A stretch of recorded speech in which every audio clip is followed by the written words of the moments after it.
Hello everyone and welcome back to another episode of Minecraft Breakout. Now as you can see, I did make a little bit of Fluix Crystal and also got a nice little reinforced watering can and a reservoir because I wanted to speed a couple things up downstairs. Took and cooked some apples. But I, for the life of me, cannot remember where I left off last episode. I've been gone for a week. You all didn't notice because I made a lot of videos, but it's been a week since I've last been on, so I have no idea what the last thing I was doing was. I decided to just hop in and start making a couple things. I did take the growth crystal that used to be on top of the improbable mesa chiseled block thing there, and I put that up to kind of speed this up a little. That's why I also made the watering can, because if we come down here, which I did also, before we actually come down here, one too many times. I did make the ender chest, so now this is constantly processing. You can see I've backlogged quite a bit. I need to get some storage upgrades in here because I've already filled up on gold. As you can see, 8 out of 64, or 8 of 64. I'm filling up on copper, so that's... yeah, need to work on that. But while that is still processing on its own, these are all still going. These I could do with some more canola, so I did think about getting the tier 2, maybe even the tier 3 of the growth crystal, but I don't have enough to make the compressed bones to get any more of these growth crystals. If I wanted to get the tier 3, I can do the end crystals right now, surprisingly. That's not hard. Potion of Swiftness, I just need to make a brewing stand, and I can go through that whole chain. However, the growth crystal tier 2, I need 2 of those. Each one of those needs 4 growth crystals. So in total I need 7 more growth crystals, because I already have the 1. And each one of these needs compressed bone blocks, so that's 14. Which is 9 bones. Which is then 6 bone meal. Do you see my struggle? I have a lot of waiting to do. So I will eventually get the tier 3 one down there. However, it's going to be a bit, just a little bit. And that is after about 30 minutes of sitting down here with a bunch of dust that I got from clearing this out. And I did have the diamond, the fortune sieve in here, and I only got that. Now, if I manage to get another fortune sieve, I might go ahead and make just a little enchantment room somewhere real quick and throw a string mesh in here, because you do get a 20% chance from string as opposed to diamond, which is a 1%. So that might be what I have to do. I don't know. But for now, I do want the other things that you get, the gunpowder, the blaze powder, the redstone, glowstone. So I'm kind of fine with just waiting on the bone meal. But in this episode, we are not going to be... oh, yeah, I also made a hardened portable tank. We are not going to be doing any more for downstairs with that little ore processing thing. What we are actually going to do is start making a little AE system. So I do already have those, and for now I'm not going to automate using the inscriber. We'll just do that all a little manual at first, but eventually I will automate it. Don't really know how much I will need it, but I know I will at some point. So I did get charged Certus quartz. You get that, if I can find any of it. You get charged Certus quartz in a sieve with some crushed skystone, and you have a 2% chance of getting it from a diamond mesh. You cannot actually get it from anything below diamond. So you also get some Certus quartz seeds, which take a long time if you don't have crystal growth accelerators. Some regular Certus and skystone dust, which is used to make the presses that I need. So I will actually take that. Should just need 16, I think.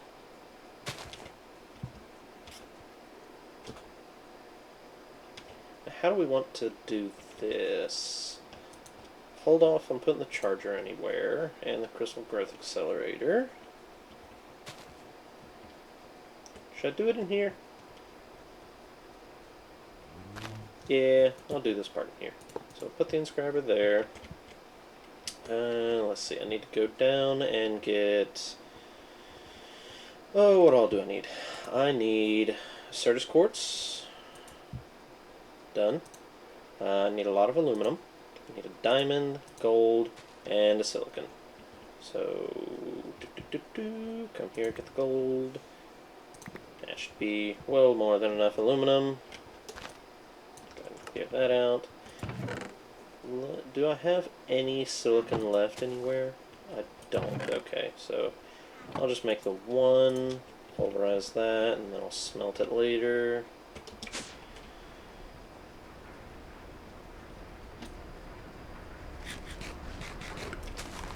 Now, to speed up getting dust in the hopes of getting the bone meal, I did make both of these pulverizers hardened and put the augment auxiliary reception coil in there.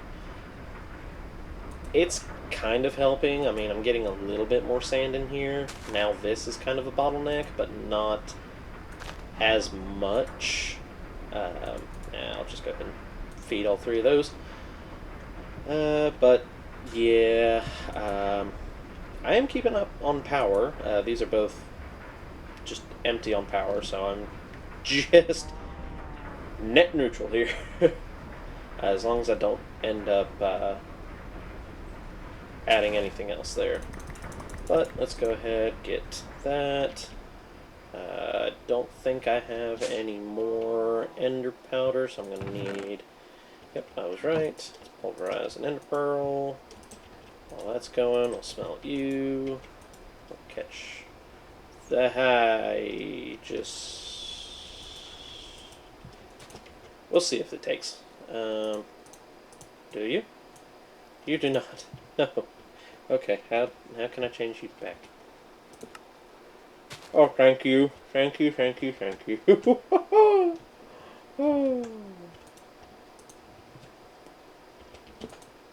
Oh, thank you so much. I'm so glad they added that, otherwise I'd have lost my mind there.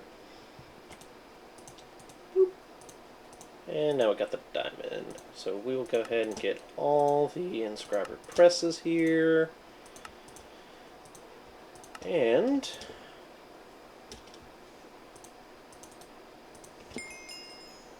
we'll go ahead and make some more silicon.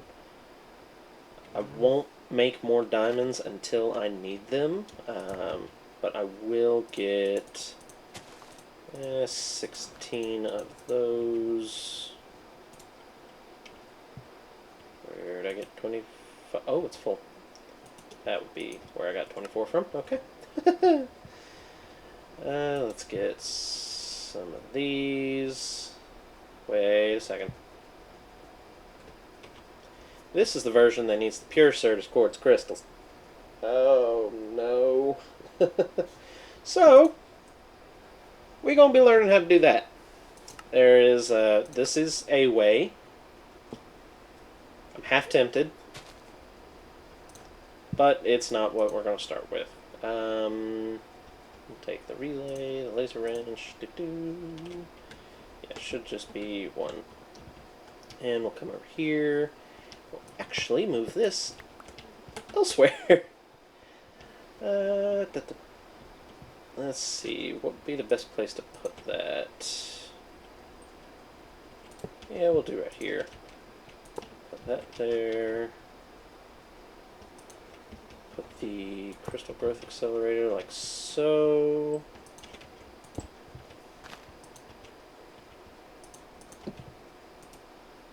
Only into, and there we go.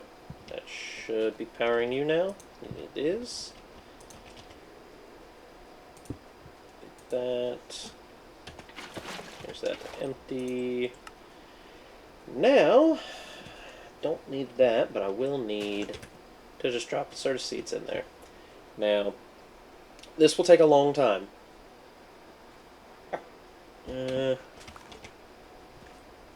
Okay, yeah. These do not despawn, because anyone who's played Minecraft for any amount of time knows after about 5 minutes, items in the world will despawn to kind of save on lag and stuff like that.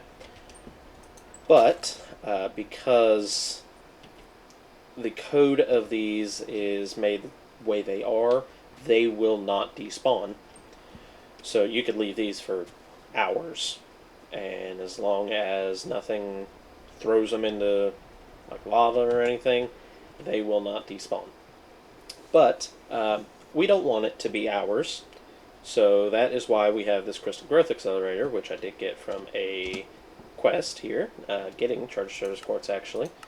This right here is also one. Can I? No, I can't. I can, however, put that in there, and I will get back to this in a second. But what we will need is the pure Certus quartz from waiting on this to grow.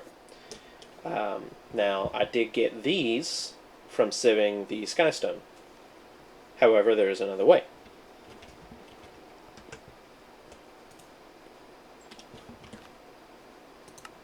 If you pulverize a Certus quartz, you can get the dust. Obviously, we've seen this before. Do the same with nether quartz. However, instead of smelting it to get silicon, if we take a look here, and right here, if we combine it with sand, you get 2 of these seeds. Now, these seeds will eventually grow in water or in the photogenic insulator, which would be much faster and a little more, what's the right word? Contained. You will get these pure Certus quartz crystals, which they unfortunately cannot be used to make a loop of grinding them down into dust, then turning them back into seeds, dust seed, dust seed. You can't do that. You can make some booster cards. They're used for patterns, cells, storage components, so I will need them for quite a few things. Energy cells, that I'm not going to need. Formation cores, capacity, a bunch of stuff. But this right here, and also the storage components and blank patterns, are the main things. In the inscriber here, you take one of those presses that I made, specifically if I want to make the Certus quartz crystal, or use the one with Certus quartz crystal, I need the calculation press. Put that in the inscriber with the item in the middle and a little bit of power, and you get a printed calculation circuit. On its own, only has one use. You put it back in the inscriber, this time in the top slot, redstone in the middle, and printed silicon in the bottom slot, which you get the same way, just replace the press and the item that you're using. But you can see that is the same for all 3 of these. Printed logic, you get that with gold, calculation, pure Certus quartz, and the engineering, you get that with diamond. Which, expensive. However, you don't have to use a lot of them. Now, the calculation processor can be used for some wireless access points, which will be nice to have here. A little on the expensive side, needing an ender pearl and some other stuff, but I shouldn't have to go too far into adding booster cards to give myself more wireless range.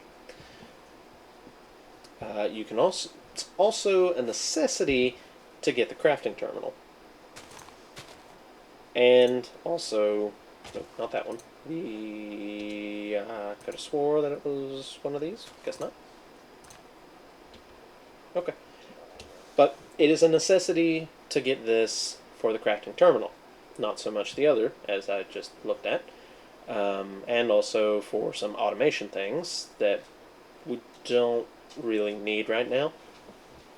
Some higher level storage components, actually all storage components, even for the fluid ones, as well as some crafting units, which are needed for auto crafting. So it's a good idea to get quite a few of these, or some quick way to automate getting the calculation processors.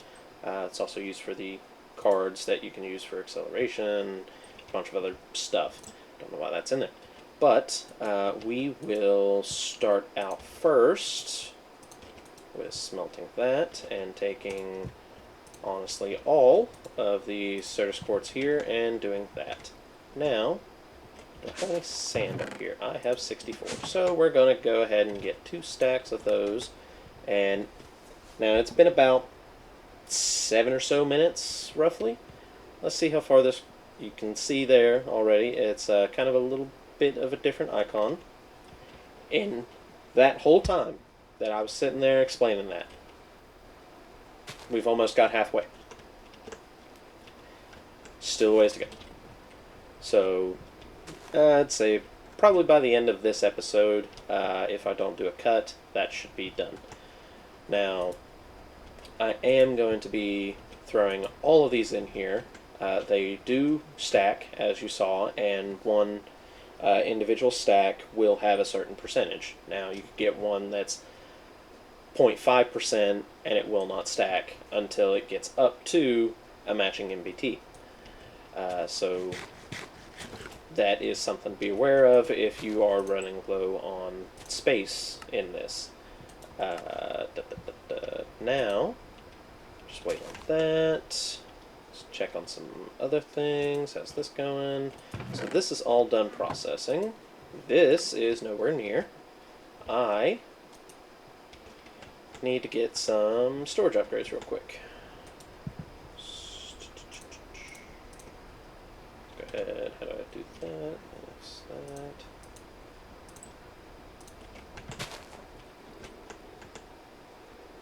Let's come over here. Get some wood. There we go.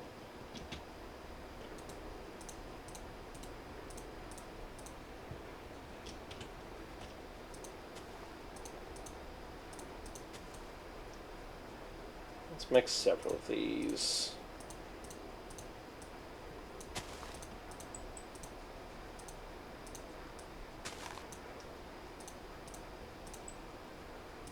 Yeah, 15 should be fine.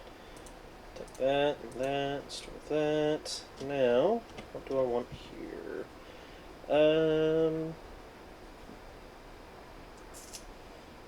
Yeah, let's go with the emerald.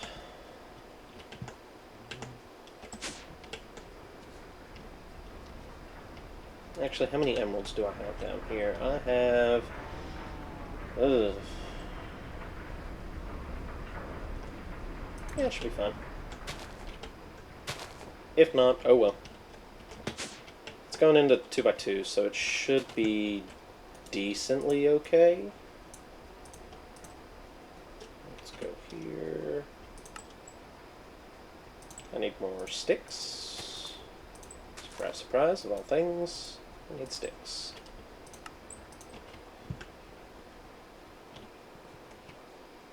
One, two, three. Oh, okay, perfect there. Let's take and store that. I'll go ahead and keep that and that up here because I really don't feel like going down to get that. And let's see. You notice they've got another update. A nice little 69 there. So still growing. But while we are waiting on that, we can go ahead and start processing some other things here. Now, we do have the silicon inscriber. Now, I did shift click. You can only put one thing in at a time. Period. Now, you can automate this. However, this is extremely sided. And when I say extremely sided, let me get Hopper here. And I'm pretty sure that should take, yep. So all four sides here should take silicon. Makes sense, you know. But only the top goes to this slot, and I think the back takes this slot, if I remember correctly. I never can remember, and also I've got some important sides blocked off. Now you can extract, I believe, only from the bottom, but you might be able to extract from any other side. There are, however, several mods that help out with this. So if you are in a mod pack that has nowadays laser I/O, or if you have integrated dynamics, you can choose in here which slot to pull from if you know what it is.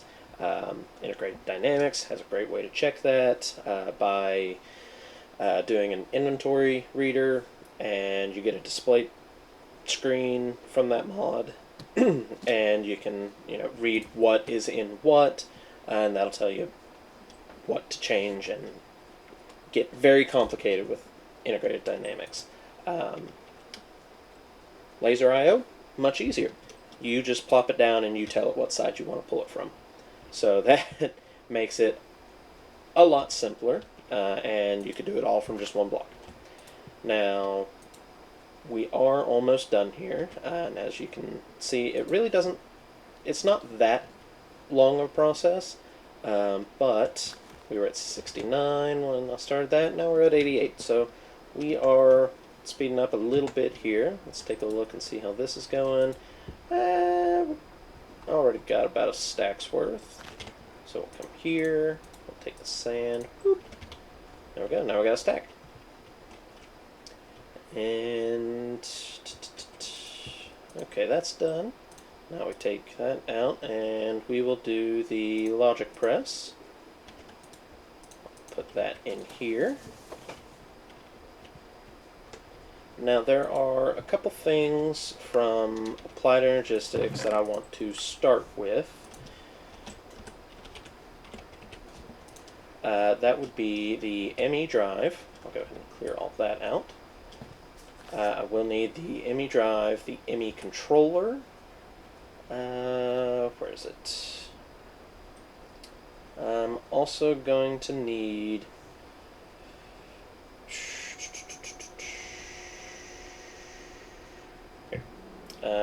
the ME crafting terminal, some regular Fluix cables, and that should be it for starting out block-wise. Now, you do have several ways to actually store the items. I say several, it's really one, but different tiers. You could also just use an ME chest, which is literally just a chest that you can put one of these storage cells into. I don't ever use it because it's better to just go straight to the ME drive and grab yourself everything else you need. But I'm sure there are some mod packs or some people that want to use this for automation purposes, and you can actually partition these cells to only store certain items and to only extract certain items. So you can use the ME chests with a partition cell, do quite a bit of automation there. We're not going to do that. Yeah, no. But what we are going to do is we're going to first pay attention to what this shows here. Now you got two kind of numbers to look at. You've got the bytes used, which depending on the item uses a certain amount of bytes, and you have types. you can store 63 types or 1024 bytes in the 1K ME storage cell. So whichever you fill up first. You could get 63 of one item each in that cell, and you can only put those 63 items plus any based off the bytes of what they are of those. But you could only do 63 of those. However, that 63 stays throughout all. So it kinda doesn't make too much sense to do the 64K, considering we do have drawers. So that will help us out a lot with our ingots and also downstairs with those things. And there we go. So what was that, about almost 20 minutes to get the Pure Surge course done? So yeah, it takes a while. I could get and make a couple more of these, but I don't want to. I will be getting a phytogenic insulator between episodes and doing that. But as I was saying, the 64K, that's more for if this is the only storage system you have in the mod pack, short of chests. Now, 16 isn't bad, but where it's this mod pack, there's not anything that I'm going to need 16,000 bytes worth of storage for. Now, any regular overworld mod pack, I'd go straight for the 16 and just pump it full of stuff. That way I wouldn't ever have to worry about running out of space. Just get more for the types. That'd be it. But since we are in the Breakout mod pack here, we are just going to be getting the 4K storage cells. Nice 4096 bytes, still the 63 types as per usual for everything except the fluid storage cells. Those you can actually only do 5 of, and each, it's not a bucket. I'm trying to think of how much, because it would make sense for it to be buckets, and I think they did change that in later versions, but I cannot for the life of me remember how that kind of translates over to the fluid storage, mainly because I rarely use AE's fluid storage. Instead, and this is something that you'll also use with the drawers over here, what I like to use is, not that, where is it? Not that, where are you at? This, the ME storage bus. Now, that is a block, or in this case a partial block, that you literally just place on top of the drawer controller. Put the settings how you want depending on what you're storing in the drawer, and then you'd come over here, get into your terminal, take a look in there, and bada bing bada boom, you can see everything that's in that drawer, and it doesn't use any of your bytes or any of your types. Kind of free bytes, or free types rather. So between episodes, I will get some more Pure Certus going. I will also take a look and see how many of the engineering processors I need to make, because we do have the 16 logics. That's usually what I like to start with, as well as 16 of these calculation processors. So it's kind of a little easier to just think of it that way. Just do 16 of the starter ones and then go from there. Now we've got that done. I will go ahead and process these between episodes, and then, like I said, I'll take a look, get a rundown of what all I need, and then when we come back, we will actually start building this, putting it together, and moving a lot of our little random chests of junk all into one centralized place so that things are much cleaner, and I have a little bit of sanity and don't have to keep running up and down. Probably still will, just because the escape here. But I have an idea. It's an expensive idea, but I have an idea. But we'll get to that in another episode, so go ahead, like, follow, comment, subscribe, all that good stuff, and I'll see y'all later.